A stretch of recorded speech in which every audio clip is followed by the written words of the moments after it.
ilaheng Om ilaheng awi gena mastu Rama Sidhem Om awi gena mastu Rama Sidhem silat mringgang jagat karana sirang tondo kawisesaning bisana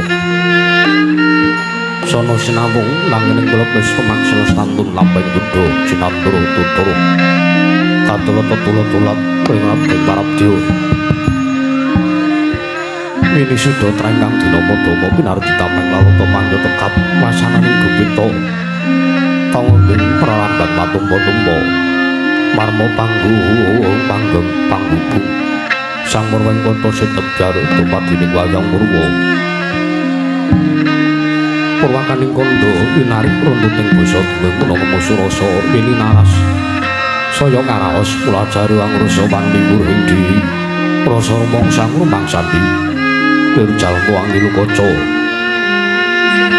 jarweh wis aku carita lebet wis kagelar jroning pageliran yaiku sejati amrisane pagelaran ing Purwa Surya Candra Ndaro miwang Kartika wis kinurba putrating kawasa sahari ratri kang idri bawana perwateking dosina bilur gumanti temadati wetanganing dina sasi warsi windu kang sarpa abad Rodok lantang kartu mangkarto isine rambun toya Jawa pati ngrembya dadu padhanging kutu-kutu walang kabungku burun wono yang burun tuya dadu brana tanpa bicalan padang tanamangan senawi sang hyang kerna ingkang sumur bawani jagat mungging jagat wetan untuk mungup-mungup mungging kalingan kerabang pertangga lamun kaeksayan dilat-dilato bumi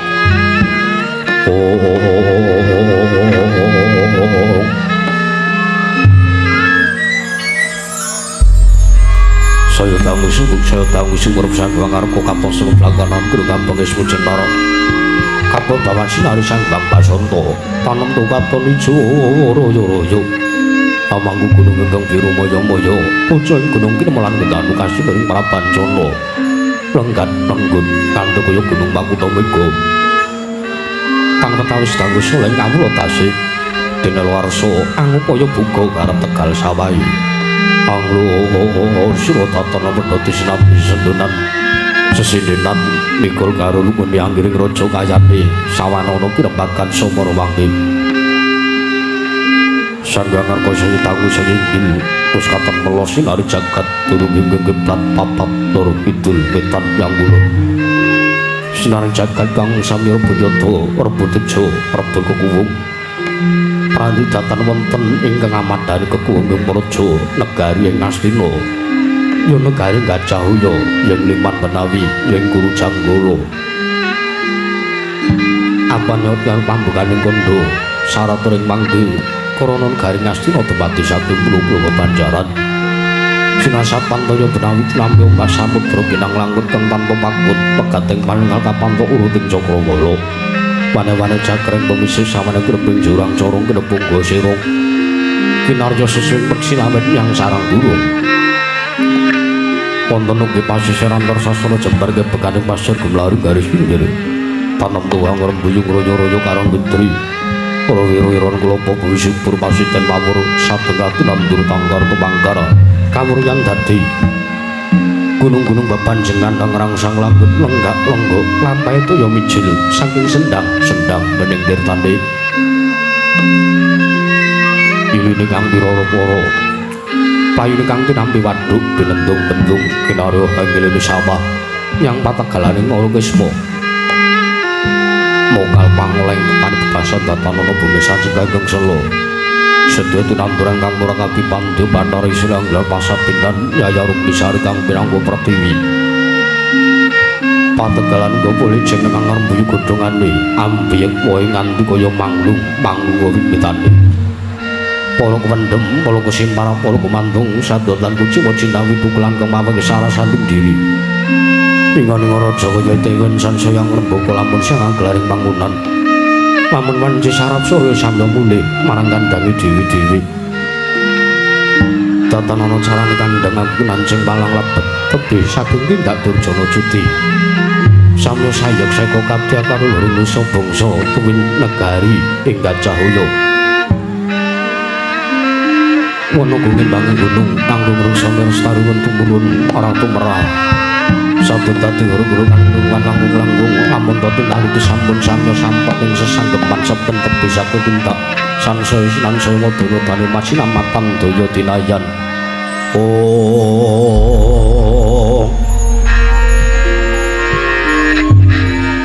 kenging binasake negari ing astina iku semulake pancik marang jaman bencana panjang kunjung pasir pamukira jinawi Gemah Ari Pakarto Toto Turto Raharjo Dasana Guru Kang Udabari Padang Jagati Buru Kuku Seto Tatu Kincarani Toto Kasusuri Monjo Murjola Sinten Wau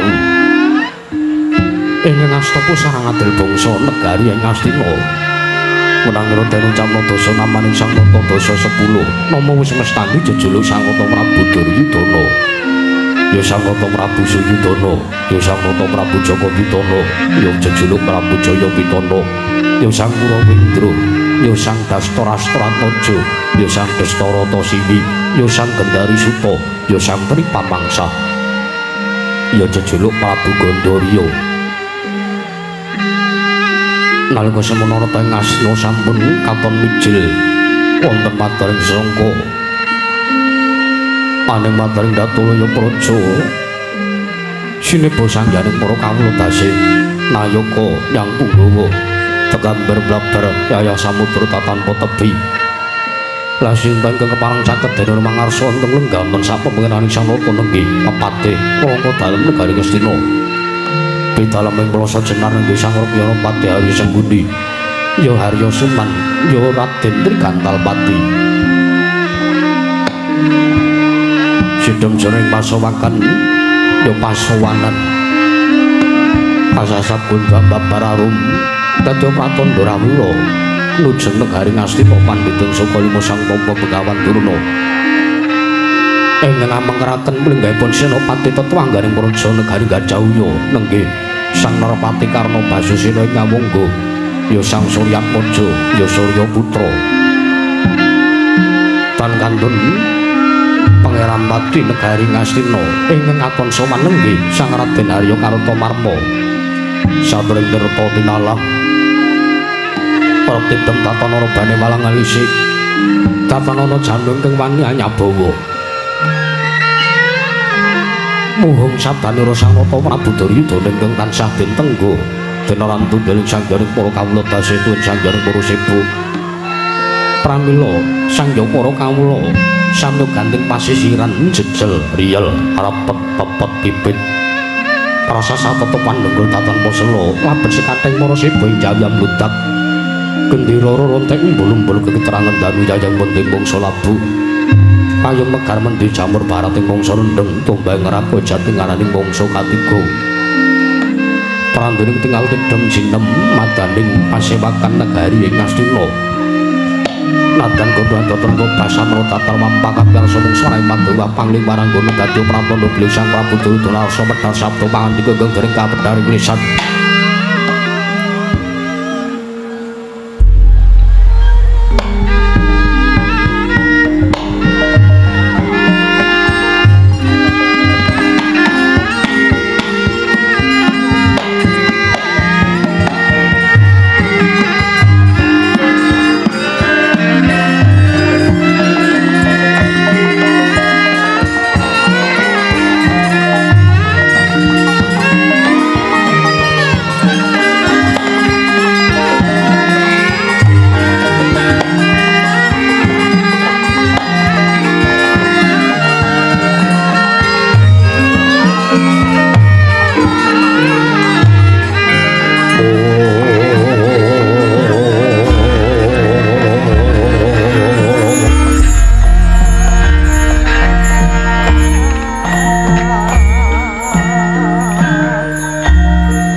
caratinon kakonang surem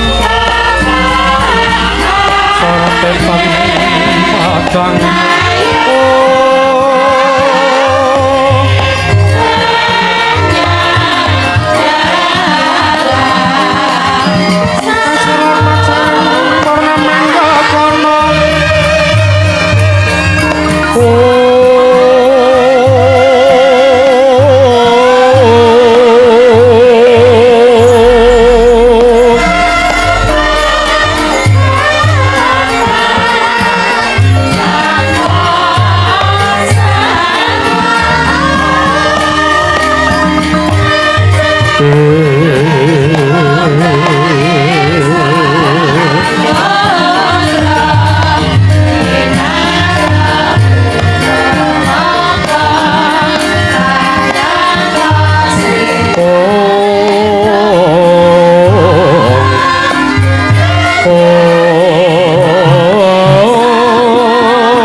surtinon neng mase wakan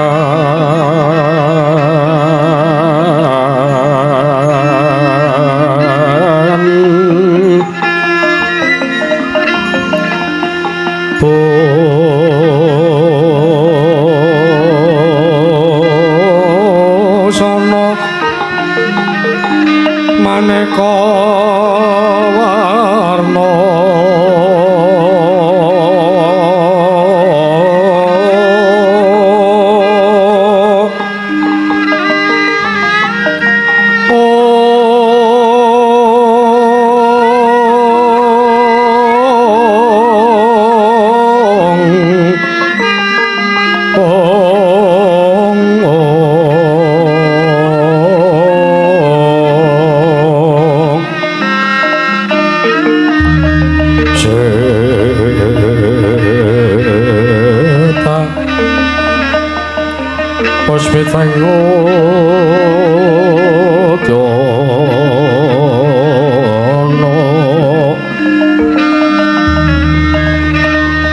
cerah sarwa rukma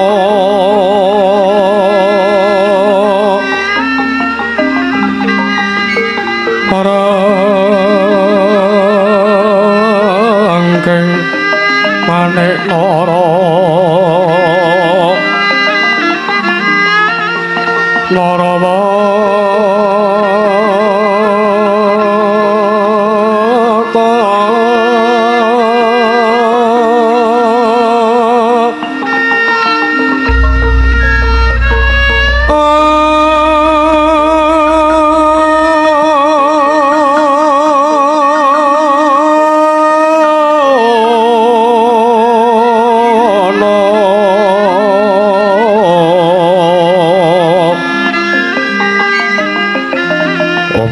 banyak kang mirat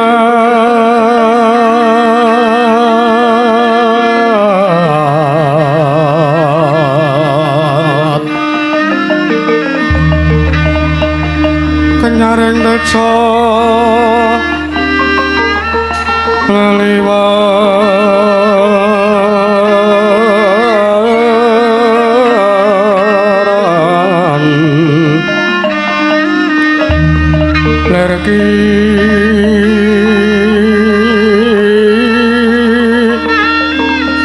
lagi sireng dadet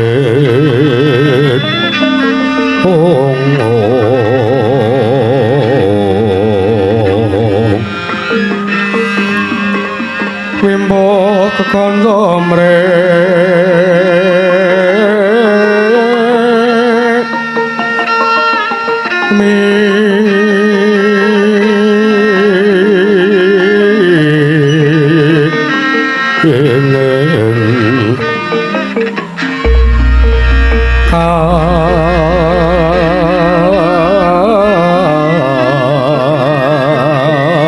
Peng ma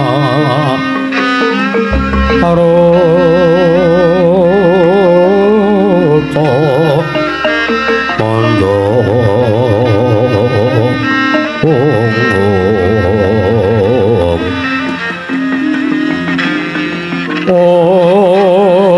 mondo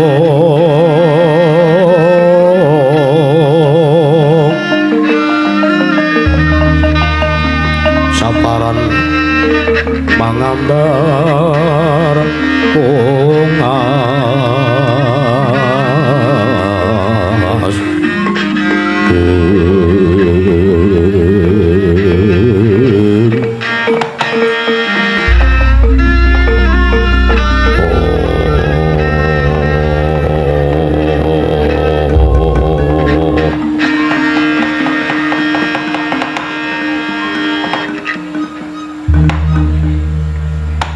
Wangsuk mono mangabdi linuwi ana sasemintaning sun jagat wasisane ku Bathara nun mangke Paman Pati Arya Sanggundi Paman Pati Arya Sumban ayo dadake kaget pakenira si Paman Pati Arya Sanggundi dene sira ingsun piji ana ngarsaning pandira Paman Pati Arya Sumban kawula ana ninggih dewaji semban kula pengayoman kula wonten ing Madyapada Prating Delahan Gusti kula sang Napanggir anak Prabu Duryudana anak Prabu Jaka Pitana nggih kula nyadhong dawuh nadaning ping bapa ing kepatihan sowan ngabiyantara katimbalan wonten ngarsa paduka kawuningana ing Jawi sanget watos sing manahipun ingkang bapa ing kepatihan pindhong ibaratipun ron salomba pinansiring alun-alun kumitir kang acaruk mas nanging mugi dados ing kawuningan nggih sareng kula caket wonten ngarsa paduka nggih Prabu Jaka Pitana manahipun ingkang bapa ing kepatihan tebih saking raos kemarasan diwaji pengayoman kula wonten ing Madyapada anak Prabu Suyudana kepareng ingkang paman ing kepatihan nyadhong dawuh nggih kawula ana ninggih Paman Pati Arya Sanggundi dadosaken jebeg raos manah cingandika Paman Pati Arya Sanggundi kaskecah manggiring sun tinimbalan jalaran cingandika ingkang dados batal wakil ingsun Marata ndak suwun pranata tata kideng kaparajan negari Ngastina aturna marang ngarsaning sun samendang aja nganti kengkarepin Paman Patih Arya Sanggundi. Kawula ana ninggih menawi paduka ndang bab tata rakiteng kaparajan tartentu sadotan badhe anguci wan ninggir.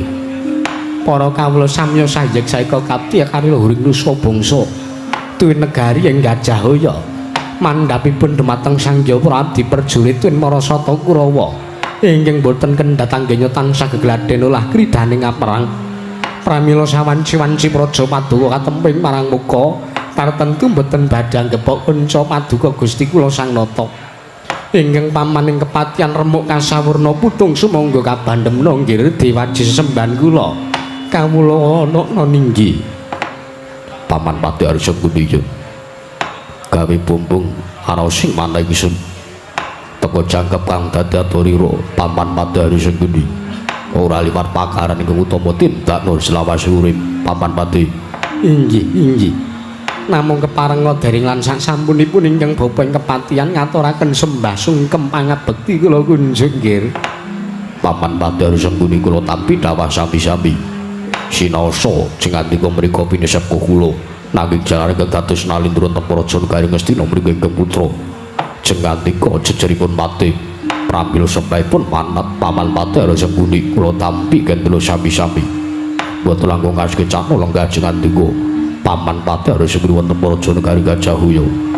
Kawula ana ninggih sampun boten kirang prayogi pisawanipun ingkang pamaning kepatihan nggih anak Prabu kawula ana mewah bapa Durna Bupa penembaning saka lima kula nuwun mangke sasampunipun kula pijirawipun minggal wonten ing Datulya Praja Negari Ngastina Bupa penemban Durna ingkang rayi utawi ingkang putrapun Jaka Pitana ngaturaken pambagya raharja mukya kunjuk wonten ngarsa paduka Bupa penemban Durna saka lima Bupa penemban Kumbayana.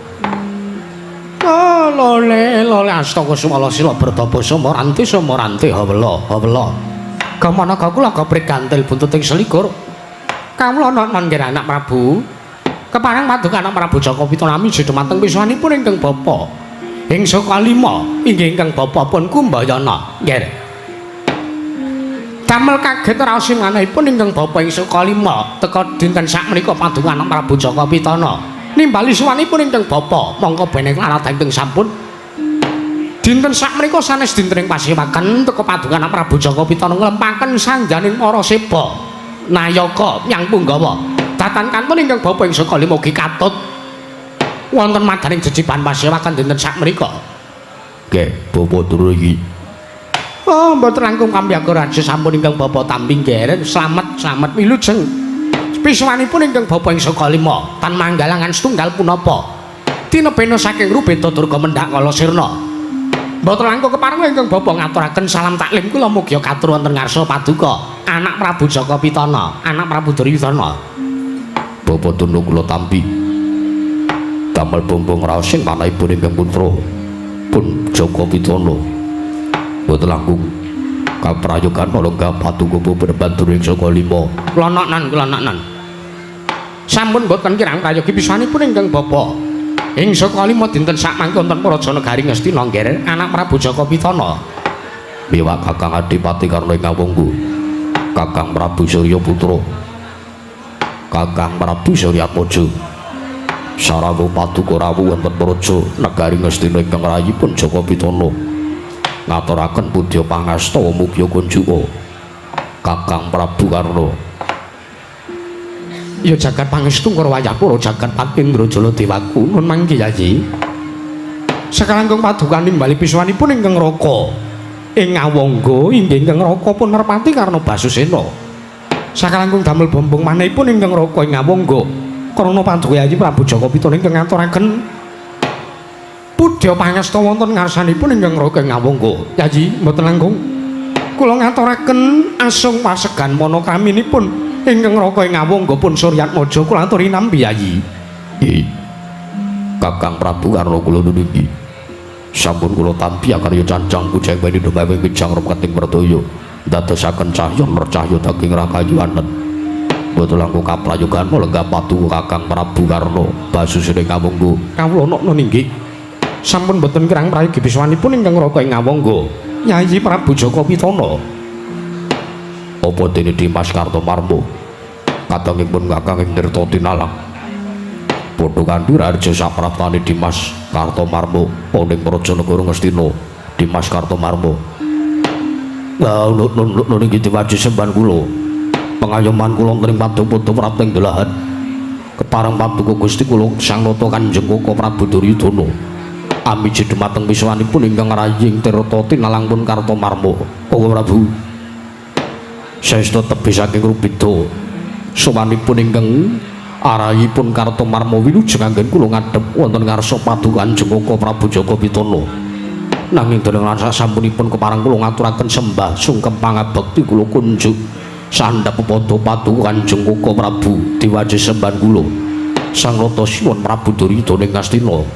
Sinuwun yo Dimas Kartomarmo tak tampa gawe lega-legawanipun Kakang ora liwat pangestunipun Kakang Wetampanono Dimas Kartomarmo. Bauna niki pareng pangestu Paduka badhe kula cancang puceng weni dumawi Wijang Ramaketing Wardaya Sinuwun.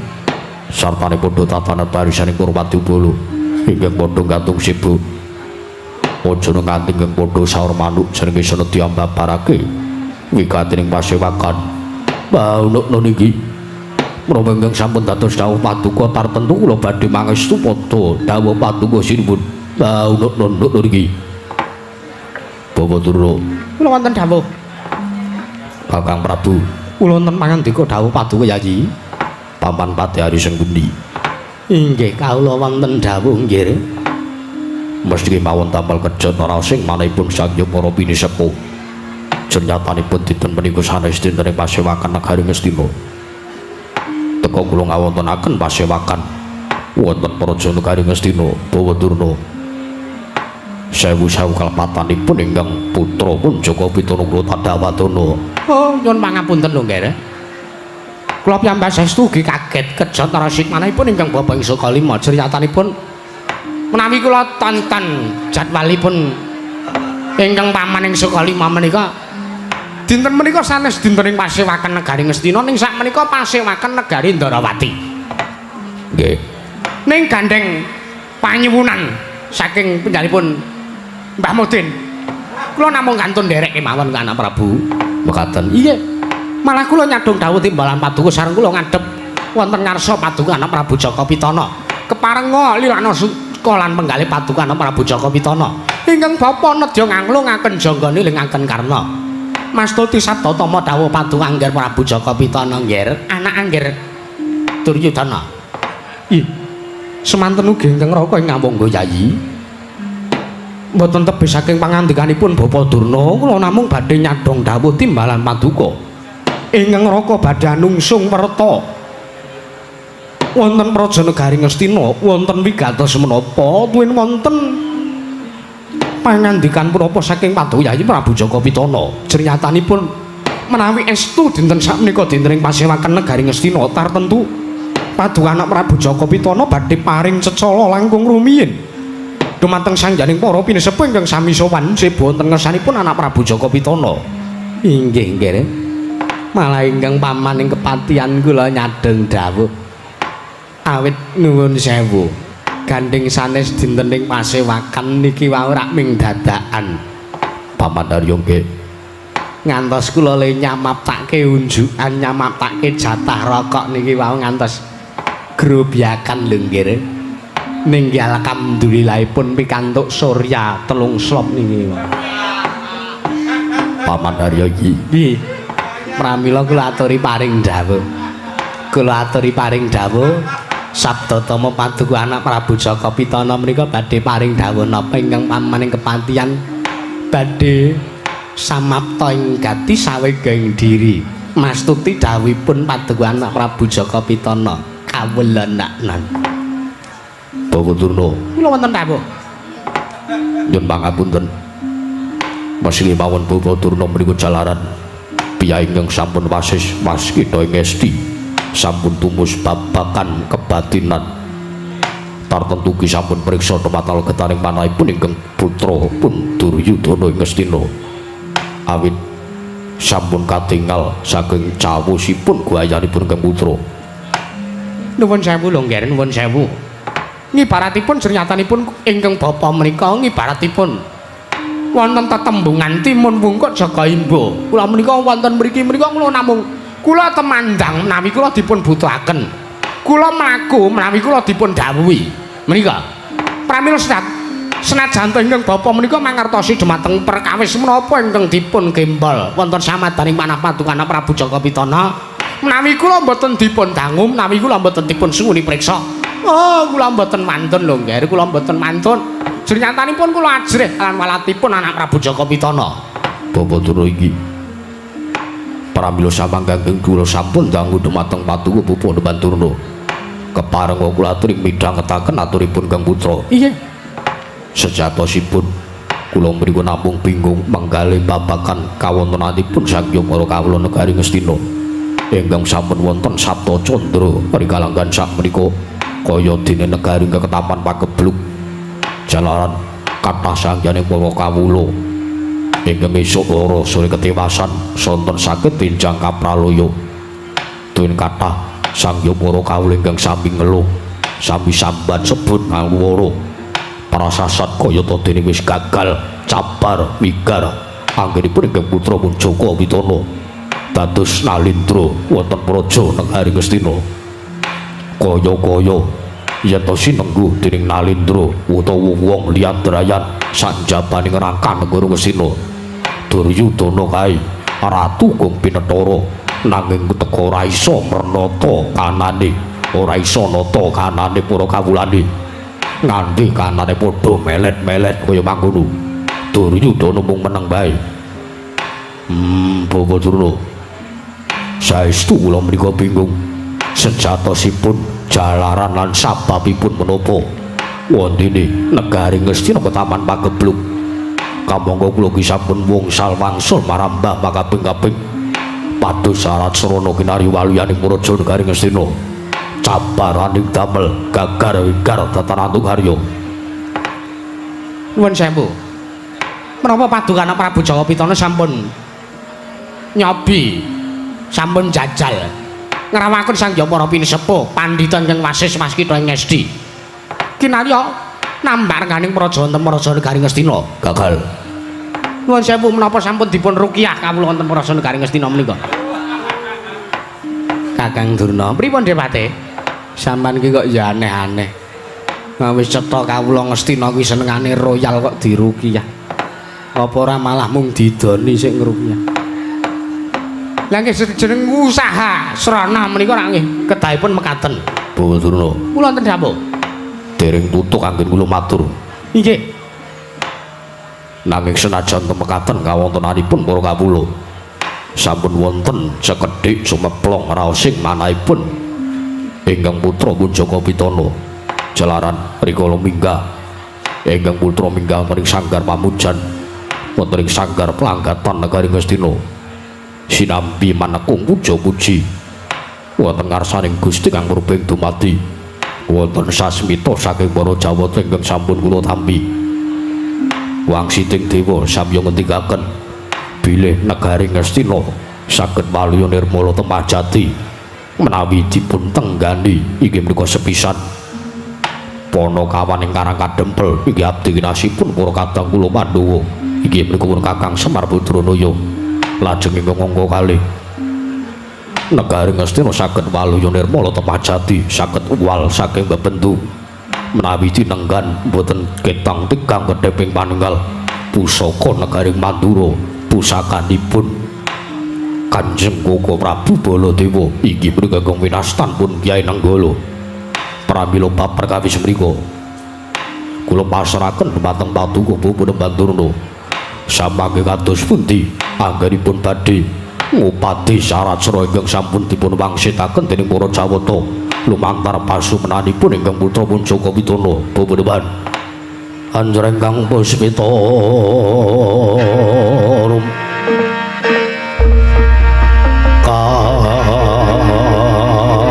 cilireng samirana mre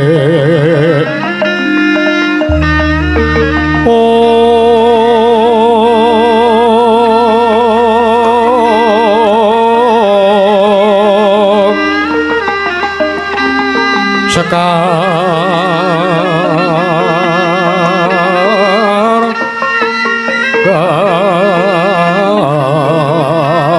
gadung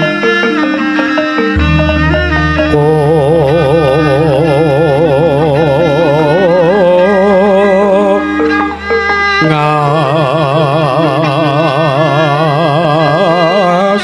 bandano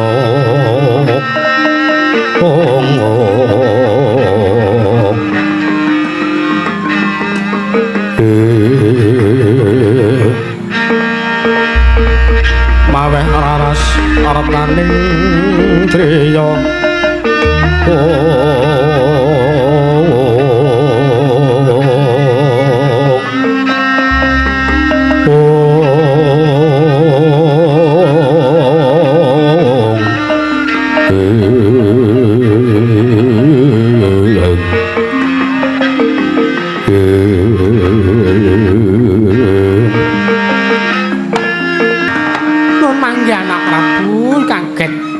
Sotaning manahipun ingkang bapa ing saka lima sareng kula midhanget pangandikan Padukana Prabu Jaka Pitana ingkang kados mekaten.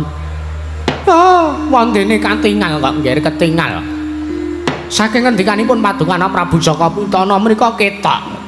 Bilih Paduka Angger Prabu Ngastina menika nalindra ingkang estu tanggon tenggani dening panakawanipun para Pandhawa. Inggih menika panakawan ingkang kademel inggih menika Kakang Semar Badranaya. Oh, kula kok mboten sarujuk, kula kok kirang srek manah kula. Kirang sarujuk ten mboten srek manahipun Gusti Bandura Kadiparan. Nuwun sewu lho, nggih, nuwun sewu. Kurawa menika sampun marambah makaping-kaping pendak-pendak ngawontenaken pasewaken ingkang dipun rembug menika namung babagan patinipun para Pandhawa. Pendak-pendak negari Ngastina wonten pendhita anyar ingkang suwita dhateng ngersa Paduka anak Prabu Jaka Pitana. Mbah menika begawan Wisnungkara. Mbah menika begawan Dewa Buddha, mbah menika begawan Dewantaka, mbah Kresna Pandaya, mbah begawan Surata menika. Kakang Durna kok ngawur kan. Menika mesti badhe murungaken perang ageng Bratayuda. Menika marambah makaping-kaping sampun wong salwangsul wonten Praja Negari Ngastina kepengin mateni Pandhawa. Cobi, Padukana Prabu Jaka Pitana emut napa mboten? Nggih. Kula kemutan nalika negari Ngastina nampi rawipun pendhita ing awu-awu langit inggih menika pun begawan Kresna Pandaya ingkang sagah mejahi dumateng inggih menika Kakang Semar Badranaya kaliyan nata ndrawatipun Koko Prabu Sri Bathara Kresna nalika semanten gagah wigar tatanantu karya. Lah nggih. Malah nalika semanten negari Ngastina nampi daya inggih menika pun anakipun Janaka kalian anakipun Werkudara ingkang namipun Wisanggeni kalian ingkang namipun Sulis menika. Pramila kula nuwun sewu. Nek Semar arep dikon lungguh ning negara Ngastina niku sami kemawon Paduka anak Prabu Jaka Pitana menika ngibaratipun kutuk marani sunduk. Kosik Kakang Durna. Pripun desune? Kal sampeyan iso ngarani nek to anak Prabu Jaka Pitana kaya ta dene tetembungan kutuk marani sunduk. Lah nggih. Dasar sampeyan apa? Lan jalarane apa? Sebabe apa teko sampeyan ngendika sing kaya mangkono? Cobi ta. Anak Prabu Jaka Pitana menika mungsuhipun anak Prabu Puntadewa kaliyan para kadang Pandhawa. Pandhawa menika dados mungsuhipun para Sata Kurawa. Tumrap para Sata Kurawa menika lho Dipate. Pandhawa kuwi kliliping para Sata Kurawa klilipe anak Prabu Jaka Pitana. Ceritane pendak-pendak anake pasewakan.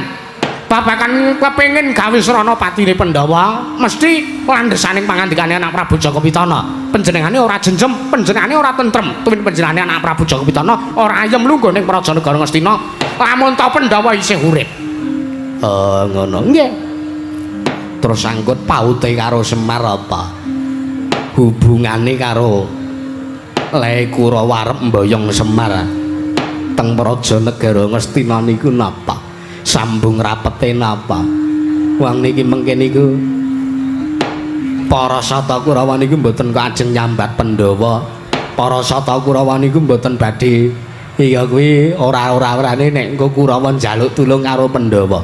Sing dijaluki kaya ta ngendikane anak Prabu Jaka Pitana, sing dijaluki tulung kuwi sepisan Kakang Semar, sing ping pindhone anak Prabu Baladewa. Kinarya Srana maringake ngambil wujuding Kyai Nenggala kinarya nambarenganing Praja Negara Ngastina. Dipate, kula Kakang. Sampeyan niku pun kula kandhani kaya ngeyel. Niki mengke niku mboten wurunga. Wong nuwun sewu lho nggih, nuwun sewu lho anak Prabu. Bawa turu katiparan. Mboten kateges kula lancang, mboten kateges kula nyemoni dhumateng patung anak Prabu Jaka Pitana. Kula gipikantuk wangsit ingkang sami kaliyan napa ingkang dipun tampi dening anak Prabu Jaka Pitana. Kula ginampi pangandikanipun para Jawata bilih Semar kedamapan wonten Praja Negari Ngastina kaliyan Nenggala kedamapan wonten Praja Negari Ingkang Cahya. Menika ugi ingkang bapa tampi saking ngendikanipun Iwang Biku lan Bathara. Sapa ya kaya? Sampeyan iki piye ana nampa wangsit kok ora kenal karo dewane lho Nak. Jernyatanipun namung dumeling wonten ing talingan, dumeling tanpa wujud kok Depate. Oh ngaten. Rikala semanten dewa paring dawuh kaliyan ingkang bapa ing Sanga Lima. Begawan Durna. Kae atine Nalendra kita ya ratu Gusti kita kengaran Prabu Duryudana kae wektu dina sak mengko nedeng peteng penggalih jernyatane merga gagas marang kanane Sangya para kawula dasaning Praja Negara sing teng taman Pagebuk ingkang rikala semana nampa bebendu nampa welaking dewa ning rikala semanten mboten kok dewa paring dawuh Durna negara Ngastina bakal tentrem yen ta tinunggon Semar menika mboten nanging dewa paring dawuh menawi Semar menika dipun pidana. Dipun pidana kanthi patrap paukuman wonten Praja Negari Ngastina. Senes pidana urip, senes kok dipun penjara 15 tahun, 20 tahun, gedene 50 tahun, gedene seumur hidup menika mboten. Nanging Semar menika kedadipun pidana pati. Srana Semar dipun belek. Tumuli mestakanipun Semar menika dipun banyu keras. Tumuli dipun pajang wonten ing alun-alun Negari Ngastina. Menika dawuhipun para dewa. Tur melih nuwun sewu, kirang anggen kula matur. Dewa ugi paring dawuh Durna. Yen to Semar mengko wis dibeleh, ndase Semar ya mestakane Semar wis dipajang ning alun-alun Negara Ngastina, ping pindhone daginge Semar supayane dimasak, sartane didom ngersane para kawula. Jernyatane mengkene, Semar kuwi akeh ingkang mestani, pusaka sing bisa kandha, jimat sing bisa ngucap. Semar kuwi menungsa ingkang katitisan dewa. Ayo arep ngendika apa sampean? Niki ngendikaning dewa lho Depate. Iya kok sasar susur kaya ngono. Nuwun sewu wong ming ngimpi kok. Jeneng ngimpi niku nek wis tangi ya bakal lali. Oh ngaten. Menawi Semar sampun dipun beleh, dagingipun mereka dipun masak, tumuli dipun maem, dipun dahar, dipun tedha dening sedaya kemawon. Kawula wonten Praja Negari Ngastina utaminipun paduka anak Prabu Jaka Pitana. Lajeng ingkang angka kalih babagan anggen paduka anak Prabu Jaka Pitana badhe nyuwun ngambil wujuding Kyai Nenggala menika. Oh, samangke kula aturi masrahaken kemawon. Dumateng menika Begawan Durna madine Ngastina menika. Bawa Durna nggih. Kula sakmangke ingkang sakmangke sagah mboyong Kyai Nenggala kaboyong wonten Praja Negari Ngastina. Sik Kakang Durna engko sik. Pripun desune? Kula kok kayake ora sarujuk karo ngendikane sampeyan kok kayake kaya ora tenanan. Lho, kaya ndi? Sampeyan iso ngono iki iso mbuktekke dewa sapa, pukulun sapa, kayangane ngendi kedahipun nganten. Engko kek sing paring dawuh karo sampeyan kuwi Betari Durga. Dudu Depate dudu. Wong sing ngendikane iku suarane gedhe kok. Suarane gedhe. Kaya wong telepon nika. Oh, ngaten nggih. Kaya kula nek telepon sing bedhug nika. Oh, ngaten nggih. Ora mungkin nek Betari Durga mboten mungkin. Oh, nggih. Mriku kula aturi menggalih, Ger. Kula aturi menggalih. Babagan kados pundi anggenipun badhe mejahi dhumateng pun Semar Badranaya. Sikra-sikra yen permana kanca. Sikra ngraget nawang sesangga.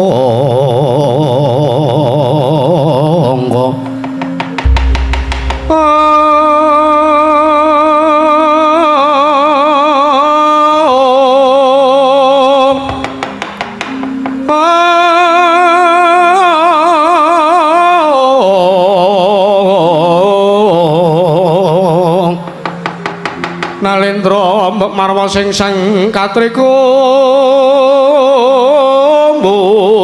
mulung katriku mulung mangrompak ing wadya kurale kakiri-kiri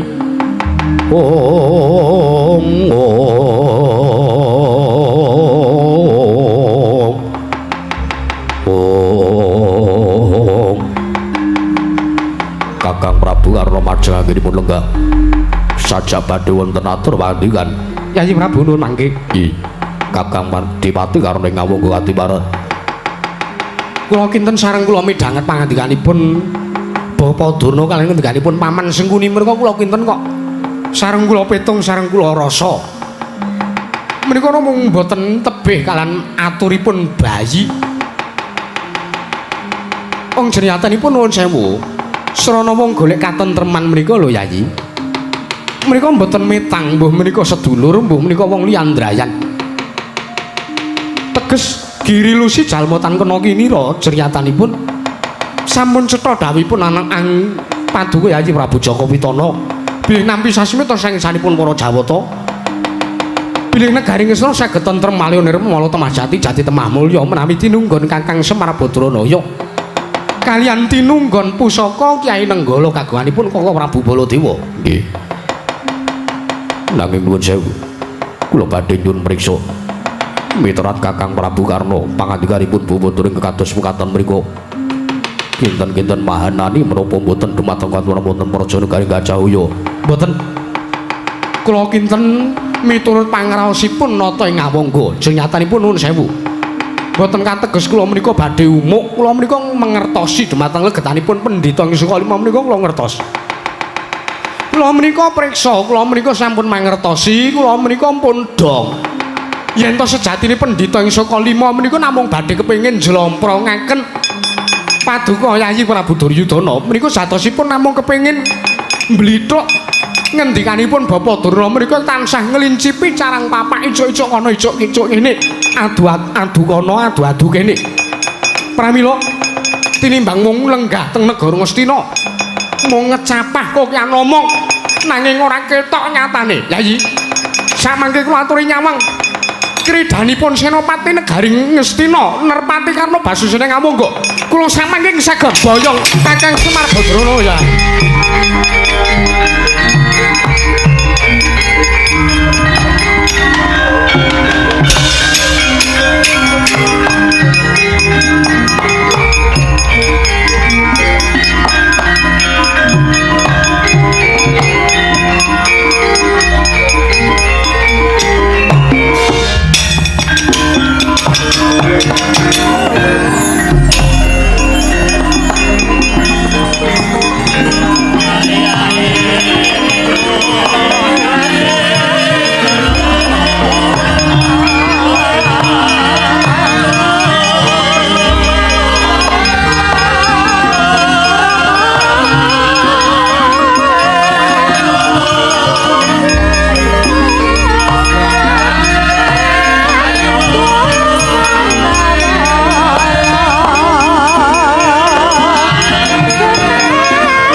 Katriku mulung mangrompak ing wadya karata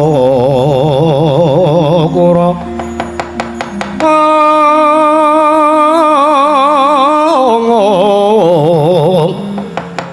karta kura rek kakiri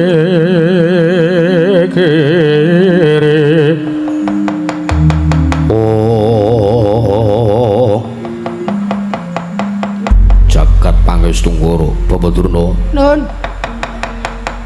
Kula sawang saking paningalipun netranipun Kakang Prabu Karna.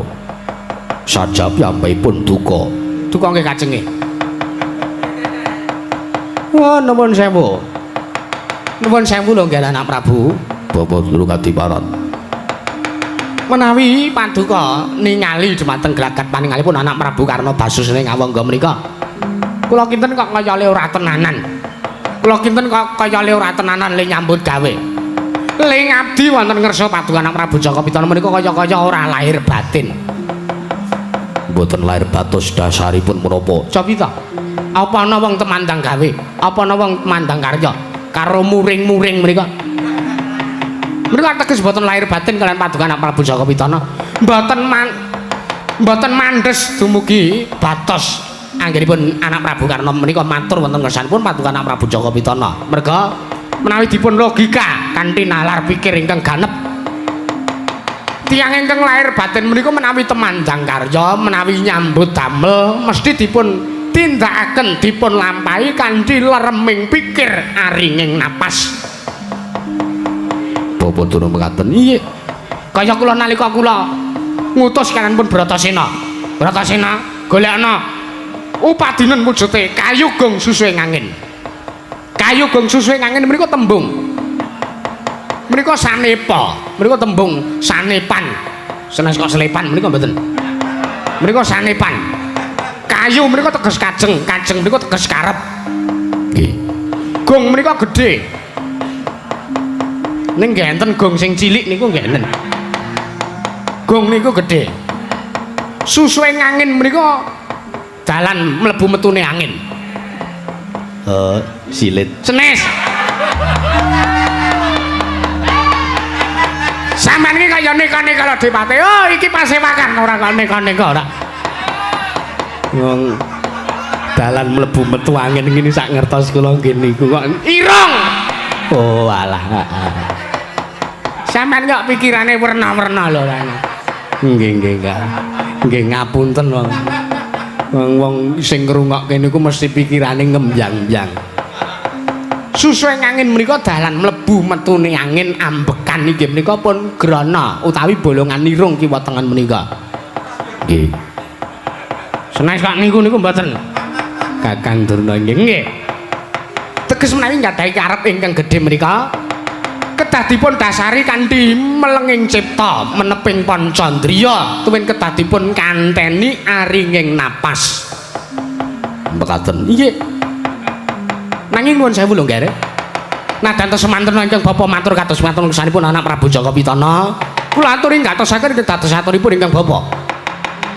Sampun ngantos paduka anak Prabu Jaka Pitana menika nggadahi pikajengan ingkang ageng dumateng menapa ingkang sampun dipun tindakaken dening anak Prabu Karna. Piyambakipun bilih saguh nggahayaken Kakang Semar Badranaya tumuju wonten Praja Negari Ngastina. Nanging semanten mekaten sampun ngantos paduka anak Prabu Jaka Pitana menika banget anggenipun jagake dumateng menapa ingkang sampun dipun tindakaken dening anak Prabu Karna.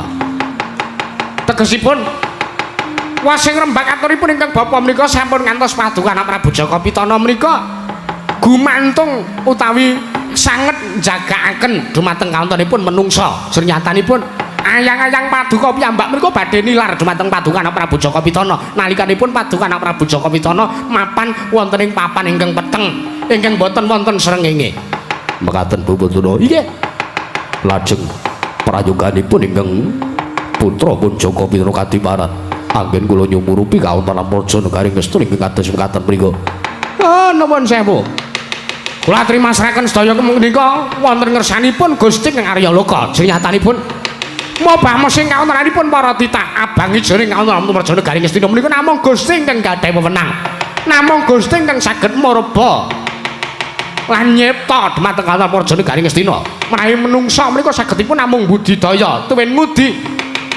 Murih samangke saged tentrem kauntenan wonten Praja Negari Ngastina nggih. Mekaten Bapak Durna. Nggih. Menapa sakintenipun wonten dawuh saking Paman Pati Arisang Budi. Nggih, nuwun sewu. Paman Pati Arisang Kadiparan. Sareng kula pitung Kakang Durna ling ngendika kaya dakik-dakik kaya ngono kuwi janjane ya mung ora ana nyatane. Boten wonten nyatanipun liripun kados pundi. Kakang Durna ki maido anak Prabu Karna. Merga le temandang ki sajak ora lahir batin, le temandang karo nesa-nesu. Le temandang karo kemrungsung kuwi wis dipaido karo Kakang Durna. Mekaten inggih.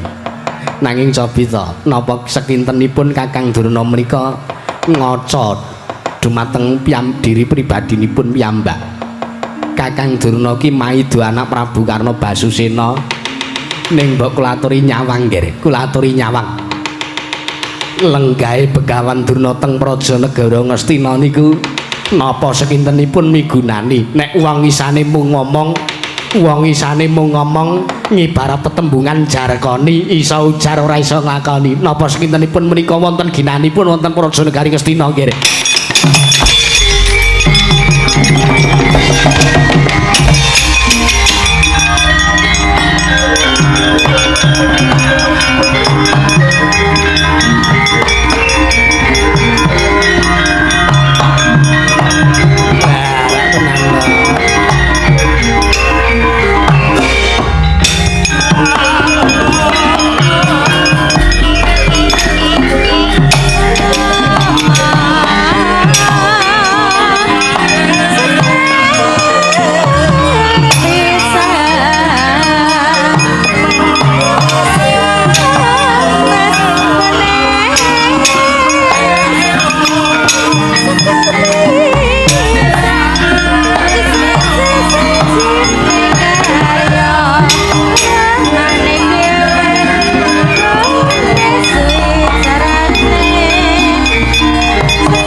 Kula aturi nyawang.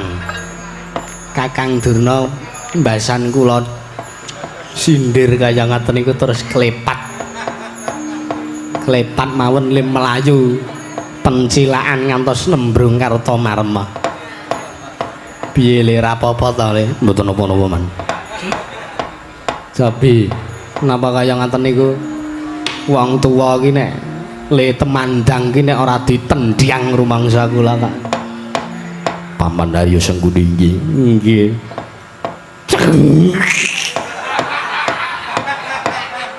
Sampeyan mriku kenging napa? Kula kok seneng banget karo Kakang Durna. Ngerti wong kendandapan niku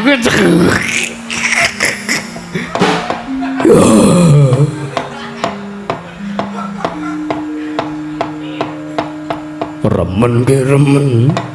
Nanging sampun kados ngaten. Ara sampean nggih kumujeng to nggih. Lha Kakang Durna le mlayu niku wae niku. Jare mlotrak niku. Sampun. Wah. Kula kinten boten badhe rampung.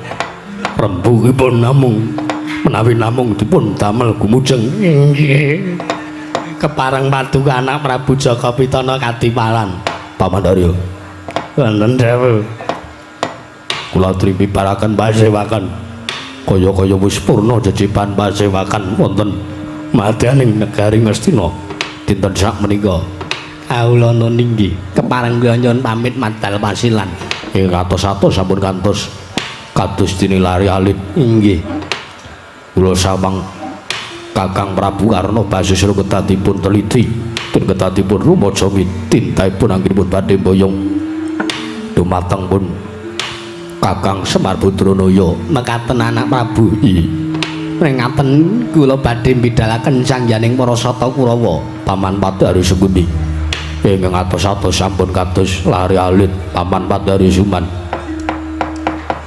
Purna gatining mananggilan arsa sang rata kundurang ngedaton sewu saking dampar jana kinapit gamparan gading kadheraken sangganing para banjadi manggung ketanggung Jaka Paloro ingkang samya ngambil upacaring prabon kalih saking mandura tindaknya sang Sri Naranata tansah sesanti sang Nata Prabu Jaka Pitana wau.